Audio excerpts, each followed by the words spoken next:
It's called Trumped Up. He's a lifelong Democrat, a friend of this show.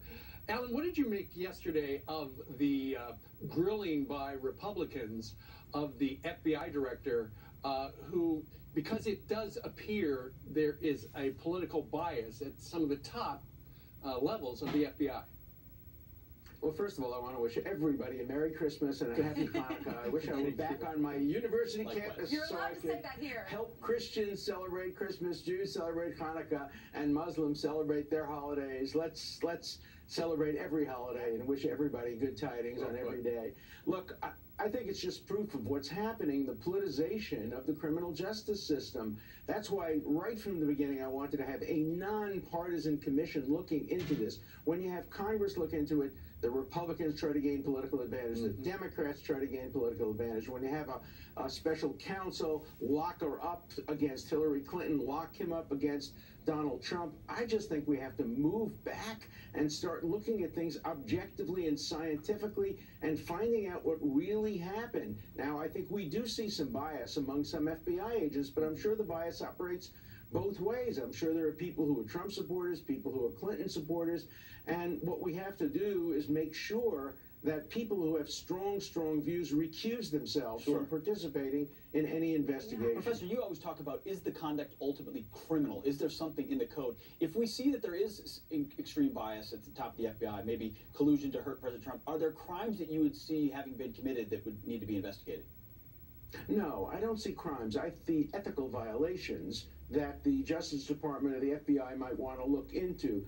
But you remember that old ad on television that used to say, "Where's the beef?" Yeah. I always say, where's the statute? Where's the statute? Show me the federal criminal statute that has been violated. And of course the Democrats say obstruction of justice. Well, that's like an accordion. You can make it as big or small as you want. And the Republicans are saying espionage against Hillary Clinton. That's also a very accordion-like statute. I don't want to see the criminal law expanded in that way simply to target political opponents. Well, Professor, you're being shunned by liberals, even though you come on the show and you usually agree with the liberals. Tell us what happened. Well, I call it the Donald Trump diet. I've lost 7 pounds because my liberal friends have stopped inviting me to dinner parties. And so after 4 years, I'll be back to my high school weight. Look, I think a lot of people on the left don't want to understand my view because they say, which side are you on? Oh, you're on Trump's side? No, no, no. Oh, you're on Clinton's side? I'm on nobody's side. I'm on the side of the rule of law, the Constitution. And the Constitution is clear. If a president exercises his constitutional authority by firing somebody or by pardoning somebody, that cannot be the basis for obstruction of justice. If he goes further and lies or tells his people to destroy evidence, of course that's different. That's how Nixon and Clinton got in trouble. But President Bush cannot be charged with obstruction for simply exercising his Article 2 power under the Constitution. That's a clear point of view. President Trump, and that's the point of view you expressed on this program a couple of days ago, and then the President of the United States retweeted, hey, you should watch Alan Dershowitz on Fox and Friends make that case. But then your liberal friends, their heads started exploding, and I understand somebody even suggested that you're being paid off by the Trump people.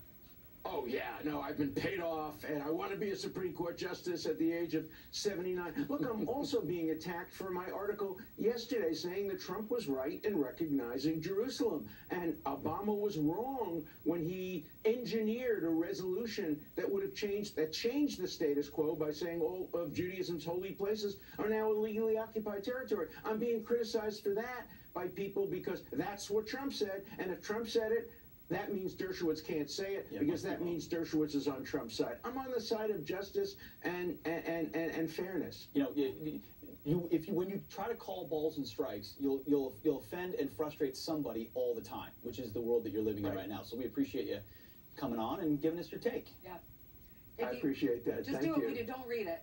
I read it and I respond. I fight back. I fight back. All right, before you go, Alan Dershowitz, any final holiday salutations?